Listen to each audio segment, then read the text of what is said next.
I once decided to do an entire study on people who had serious problems with anger. And they had to have both anger and also have some history of attacking other people. Okay. So what possessed me to do this study? It's not clear to me, but I did decide to do it. And so then what I did was I got the University of Washington Medical School people to send their trainers to come up to train us to take care of ourselves. Okay. Because I thought, maybe what if they attacked us or tried to hurt us or something like that? So it turned out that was totally useless. None of them ever did that. So rule one that I learned in treating with angry people was if you tell an angry person that their problem is anger, they'll get angry at you. Okay, so so you don't want to make that mistake. So then I told him, I said, well, so I did that, and that's exactly what happened. Everybody got mad at me.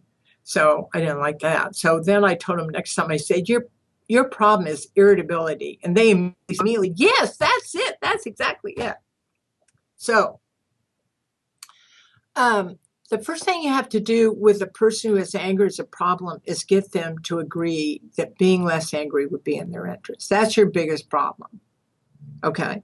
And with this particular group, we did a lot of pros and cons on, is anger getting you in trouble? Because obviously it was, or they wouldn't have been in a program for anger.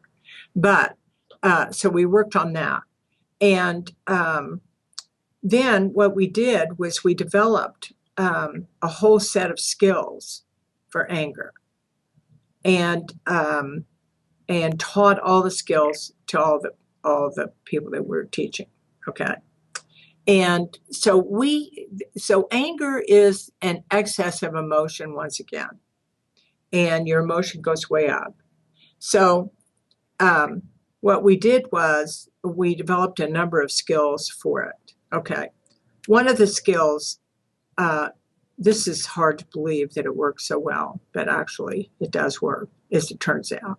I learned this from a course I took in spirituality, actually, and it had to do with the concept of willing hands.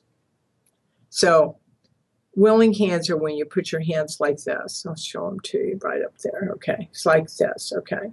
Now, if you get angry and you're trying to get your anger to go down, so this is when you've already convinced them that getting their anger to go down is a good idea. So I'll come back to what you do if you can't convince them of that.